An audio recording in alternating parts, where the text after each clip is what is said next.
My relationship with the Rebbetzin started really in 1982.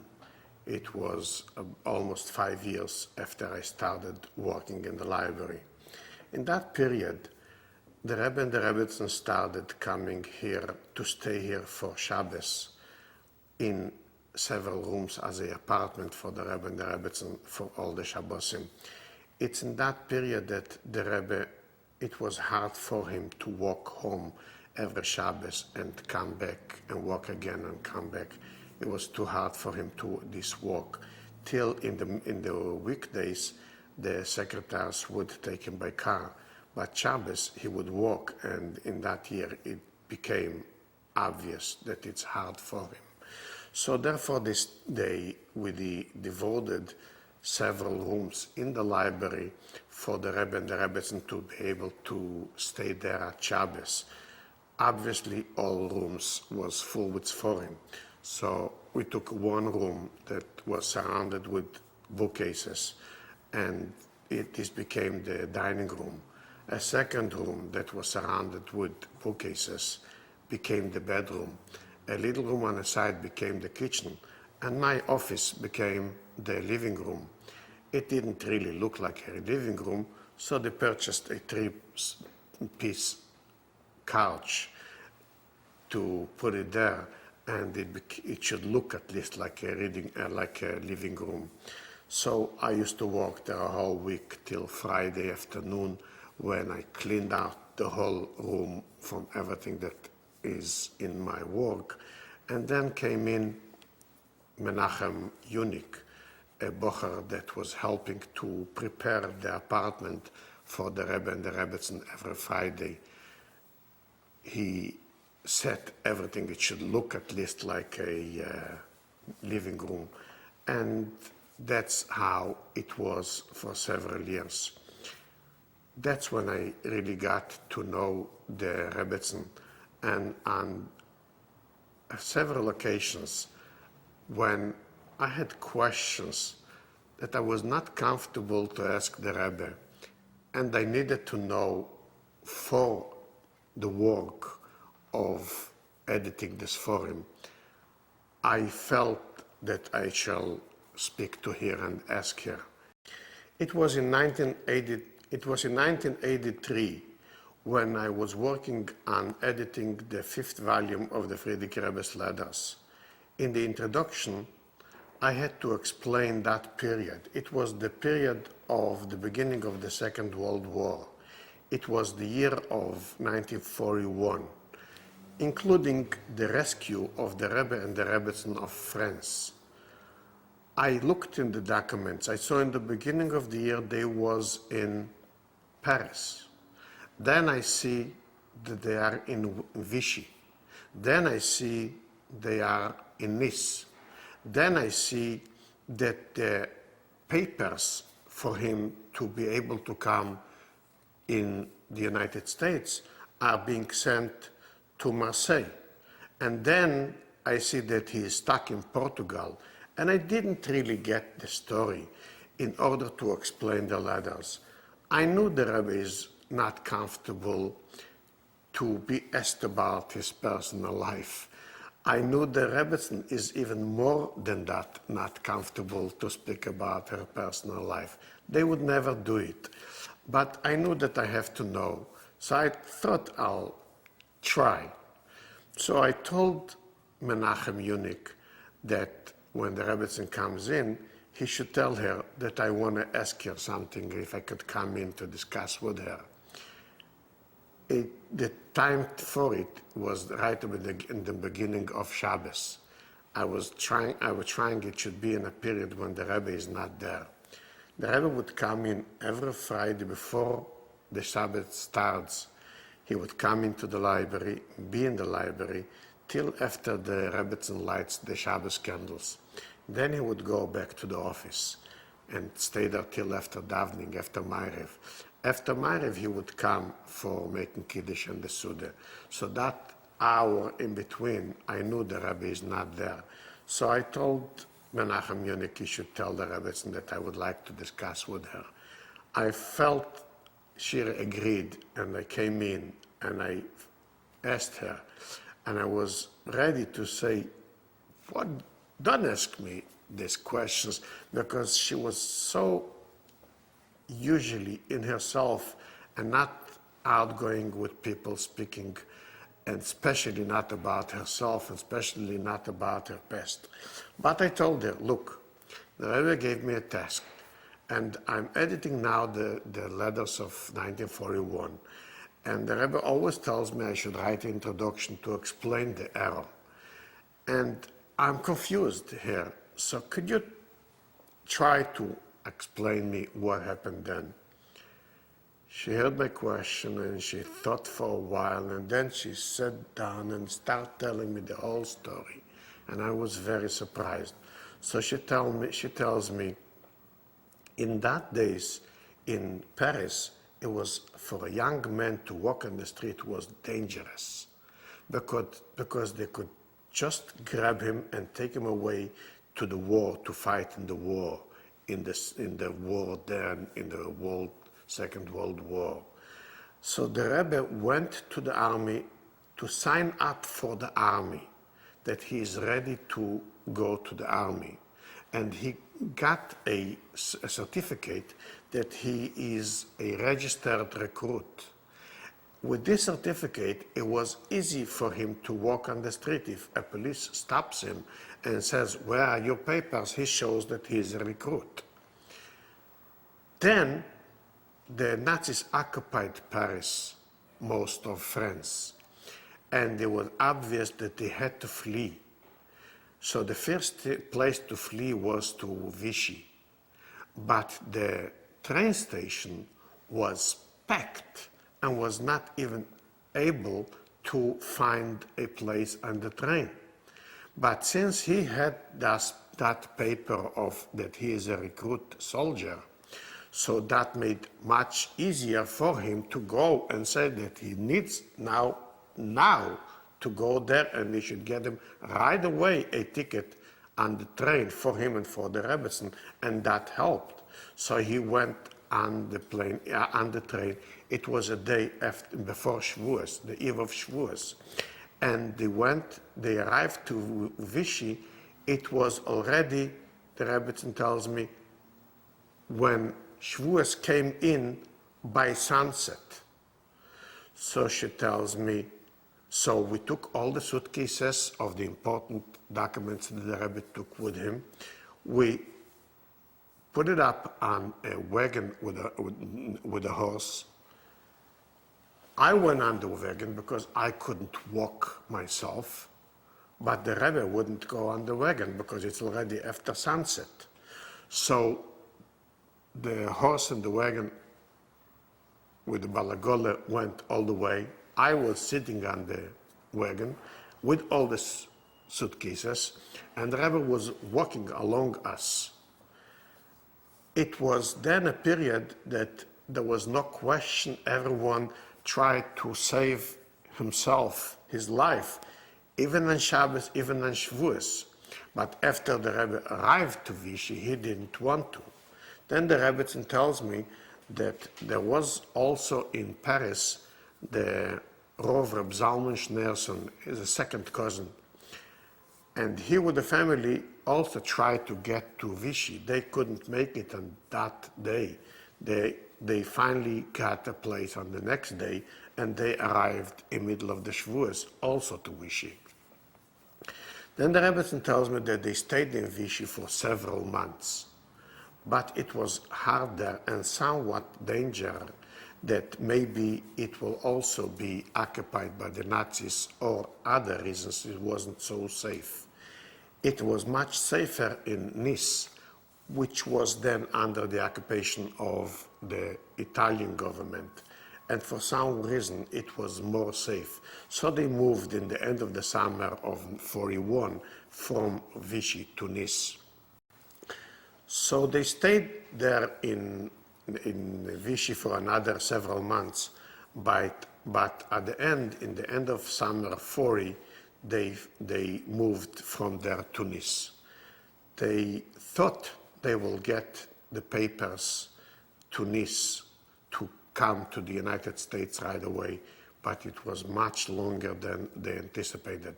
The Frierdiker Rebbe here, the father of the Rebbetzin, was doing all he could to try to get the permission for him to come to the United States. And he didn't, for some reason, it wasn't safe to write or send telegrams directly to the Rebbe. So there was a person in Nice by the name Berl Abram, and all the documents was written, the telegrams and instructions was written to him. I asked the Rebbetzin if she remembers anything about someone by the name Abram. She told me she didn't remember. It was probably an acquaintance of the Rebbe himself, that he was the intermediate writing telegrams between the Rebbe and the Rebbe, the Frierdiker Rebbe. Obviously, it was hard, and they wasn't so easy in the embassy there in Nice to help with receiving the documents. In a certain date, the Rebbe decided that he doesn't find enough cooperation. So he decided, and he sent a telegram through Abram to the Frierdiker Rebbe, please send the papers for me from now on to Marseille instead of Nice. The Frierdiker Rebbe thought maybe the Rebbe moved to Marseille from Nice. So he sent a telegram to Mr. Abram, please let me know if the Rebbe is still in Nice or he moved, and why did he write to me that the papers should be sent to Marseille. But actually, since the middle of the winter, all the papers was sent to Marseille, and finally the embassy of Marseille helped, and in the end of the winter, to be correct, he received the papers in the end of Pesach of 1941, that he will be accepted into the United States. So the Rebbetzin tells me, Pesach came, and there is no matzahs in Nice, or any ability to bake matzahs for Pesach. So the Rebbetzin tells me that the Rebbe had a friend called Bezborodke. He was an expert on mirrors, and he was preparing the mirrors for the submarines of the Army of France. And for that cause, he would travel sometimes to other countries nearby. So on the end of the winter, he was traveling to Switzerland. So the Rebbe went with him to the port, and then he told him, try to find out if there in Switzerland is possible to receive somewhere matzahs for Pesach. And when he came back before Pesach, he brought some matzahs with him that the Rebbe had for Pesach. It was very interesting that after I found out the whole story about Bezborodke, that he was in connection with the Rebbe, I let your office to know about it, and that led finally to an interview with Bezborodke telling about his relationship with the Rebbe. The Rebbe received the papers in the end of Pesach, and he thought it's already the end of it, but then came up new difficulties because there was no ship that goes from France to the States, only from Portugal. So he had to get a transit visa in Portugal. They didn't want to give it to him. So there was efforts of the Frierdiker Rebbe. He knew that the Rov of Lakewood, Reb Nissen Waxman, that was in close relationship with the Frierdiker Rebbe, his brother-in-law has a connection there, and he would be able to arrange that. So he wrote to him the whole story, and finally the brother-in-law got the transit visas. The Rebbe left after Pesach, Paris, a friend from Nice. He went to Portugal. He stayed there for a while. He went on the ship, and finally he arrived here on the 28th day of Sivan. That was a great joy and a new era in the history of Lubavitch. And that day, the Friedrich Rebbe wrote a letter to a great Rov, Reb David Meir Rabinowitz, which is his son was a lawyer, and this lawyer was working all the time in Washington to get the special papers and the special permission for the Rebbe to come there. So after he succeeded, the day the Rebbe came, the Friedrich Rebbe wrote to Radam, Reb David Meir Rabinowitz, the big psura, that finally he arrived here and then started the new era for the history of Lubavitch. It finished the journey that the Rebbe started over a year ago, the eve of Shavuos, 13 months earlier, when he fled from Paris to Vichy, and then from Vichy to Nice, and then receiving the papers in Marseille, and then getting the transit visa and getting into Portugal, and from Portugal finally arrived here to United States on the 28th day of Sivan. The conversation that you had with the Rebbetzin was in the library? It was on my desk. She was sitting there as sitting and relaxing in the living room, which till a few hours earlier was my office. But she was sitting, and I came in, and I was standing, and I was telling her, and then she told me the whole story. That was I was so surprised that she was ready to speak about herself, speak about her history, and that the whole story I wrote in the introduction. Obviously, I didn't want to write an introduction that this is what she told me. Probably she wouldn't be comfortable to do that. So I just wrote facts. And whoever asked me, how do you know all these facts? I would tell them that the Rebbetzin told me the whole story. The whole idea that the library becomes the apartment of the Friedrich Rebbe made us somewhat difficult in our work, and also uncomfortable for the Rebbe and the Rebbetzin in our understanding. I have mentioned before that the dining room was surrounded with bookcases. That's okay. I mentioned before that my office became a living room with the couch. The two pieces of the couch are till today standing in my office. Just a good memory of that nice period. But the bedroom, that they also had to put in two beds and a dresser into a room surrounded with bookcases, we understood the Rebbe is not comfortable and just doesn't have a choice. But even more than that, we are, as workers in the library, supposed to come in all the time and take books and put in books. And how uncomfortable are we when we have to go in and see the Rebbe's bed and the Rebbetzins' bed and go take the book and again. So on one occasion we decided then that we shall rebuild it. On the second floor we should rebuild a room for all these bookcases, dismantle these bookcases and reinstall them on the second floor, and fix up this room. It should become only a bedroom. We knew that if we discuss it with the Rebbe or the Rebbe, they'll say, no way, don't do anything. We have no choice, we have to sleep here, but we don't want any changes in the library. We understood that. But as long as they didn't tell us not to do it, so we felt we have to do it for ourselves and for the Rebbe. So on 1 week, the contractor was ready with all the material. Sunday morning, after the Rebbe and the Rebbetzin left the library, all the books were taken out from the bookcases.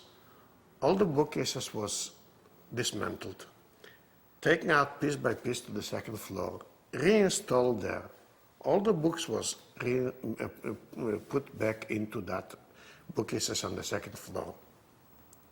The first floor, the bedroom, completely remolished, completely rebuilt, and working every day from the morning till the evening, that on Friday everything should be perfect, like it was built lachatchila for a bedroom. We didn't know the reaction. The Rebbetzin comes in an hour before Shabbos. She sees it, she doesn't say a thing. The Rebbe comes in a few minutes before Shabbos, when the Rebbetzin has to light candles. The Rebbetzin is lighting candles, and the Rebbe sees what happened. I was very upset. He told the Rebbetzin, I don't like it. They didn't have to do it. We can manage like this. They didn't have to build it for us. And he tells that to her, and he goes back to the office, as I mentioned before, that after lighting Shabbos candles, he goes back to the room. The Rebbetzin tells Menachem Yunik that he's there to help. Please go to Levin's house and tell him I want to see him right now. My wife is lighting the Shabbos candles, I'm still in the house, and somebody is knocking on the door. I come out, he tells me the Rebbetzin wants to see you right now. I understood what it's all about. I went right away, I come in. Why did you have to do it for us? We can manage. We didn't want the whole library should have to rebuild just for us. You didn't have to do it. I say, Rebbetzin, you're right. But we didn't do it for you.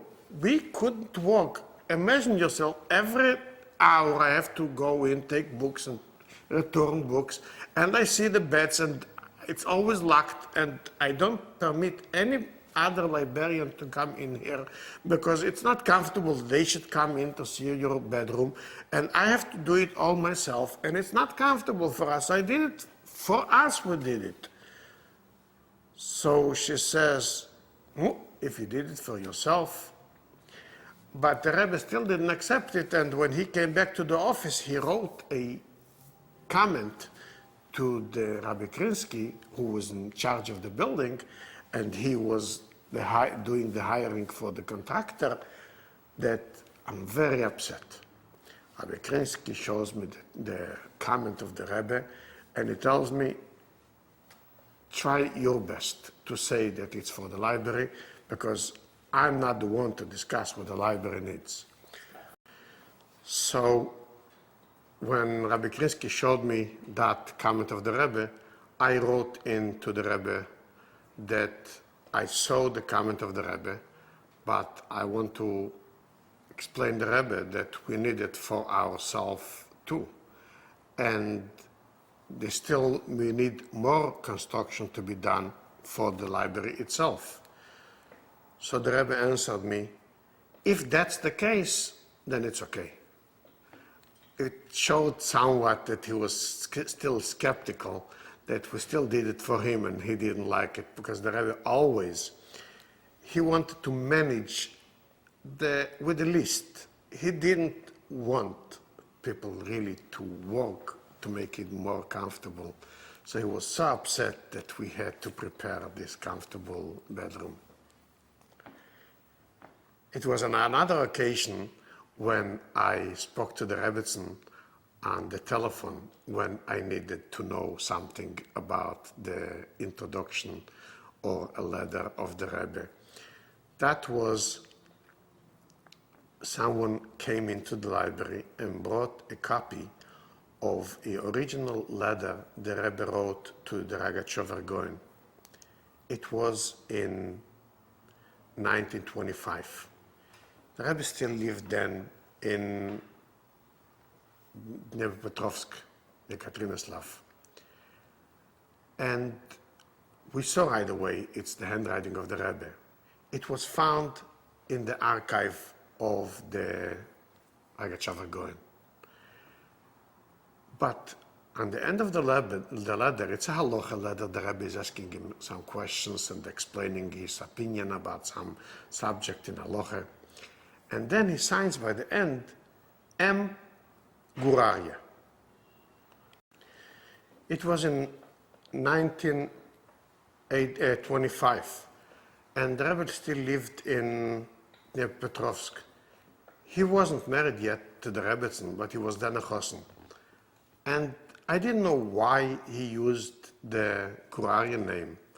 And I thought maybe for some reason he used the name for other things also. I wasn't sure, but I thought maybe the Rebbetzin would know, even though she wasn't married, but she was then a Kale. And maybe she would know if the Rebbe ever used the name of Gurari in the period of Rashi, maybe for any reason. So I called her up and I just told her the story of the letter, and I asked her if she knows. So she tells me, I never heard, so I don't know, but I can ask him. Wait, I'll call you back and I'll ask him. I was then shocked. I didn't mean you should call the Rebbe and ask him. I just asked if you remember he should use the name. That's it. So she tells me, it doesn't matter, it doesn't matter. And 50 minutes later, she calls me back. And she tells me, I called the Rebbe, which means he was in the office, and she was home, and she called him in the office just to tell him what I asked. I was shocked, I couldn't believe it. Then she tells me the Rebbe answered me that he couldn't remember the details. So he says, why don't you please show him the letter and maybe he'll remember. So that's what I did. And I wrote it to the Rebbe, and I asked him if he wrote this name just for avoiding the censor. If they will see a letter that is being sent from Schneerson, they'll just stop. So they wrote Gurarian. In Dnepropetrovsk then lived a Lubavitcher Chassid by the name Mordechai Gurarian. He then, later he drowned, and his son is now the Rov in Chevra Shas in Kingston. So, since he didn't want to write a letter with the name of Schneerson, he wrote a letter of signing Gurarian. So I asked if that's the reason or any other reason, and the Rebbe okayed that the reason was for the censor he didn't want to write the name of Schneerson. But since already the Rebbe told me I should show him the letter and ask him, so I took my guts and I asked him, since the Rebbe wrote to the Ragachover, probably the Ragachover answered to the Rebbe.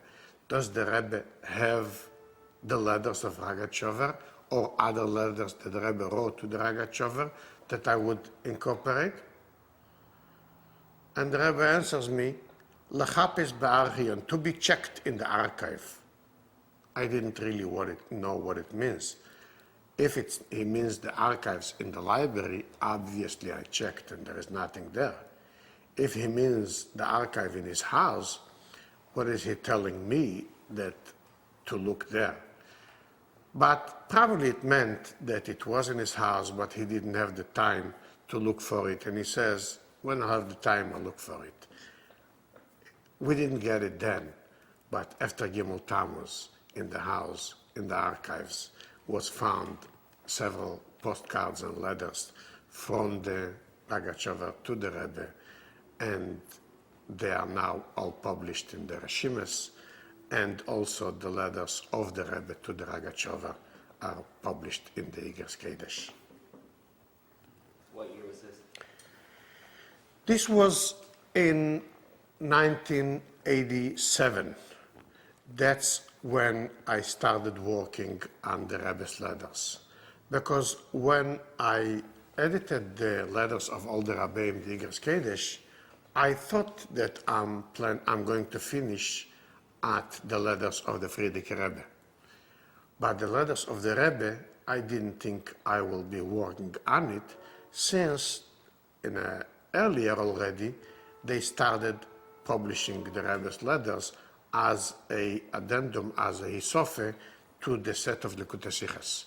So I felt since they printed there, it shouldn't be printed separately. So I thought that I'm going to finish by the Frierdiker Rebbe's letters. But the minute I finished the Frierdiker Rebbe's letters, the Rebbe gave me a package of letters of himself, and he asked me if I could start preparing these letters, and then he told me he'll bring me more, and he told the secretaries to look for all the archives, and finally I started working on these letters too. After I finished the first volume, that was in spring of 1987. After I finished the first volume in that summer, someone came in with this letter. So that's when I asked, and that's when he answered. It was published then in the Sefer Siyumei Rambam, and later when we got back to print the letters of the Rebbe of that period, it was incorporated in the set of Igros Kodesh. It was after the Istalkus of the Rebbetzin, so the name was written Chaya Mushke, and that's how everyone pronounced it. And I have had then some doubts on it, because usually in the family and close friends, her name was always Musya. They didn't call her Chaya Mushke. The place that we see Chaya Mushke is mainly in writing, where the Rebbe Rashab writes her name, he writes Chaya Mushke, and when the Frierdiker Rebbe writes her name, it's Chaya Mushke. But when she was called by friends, or when she signed her name, was always Musya. Wasn't Chaya and wasn't Mushke.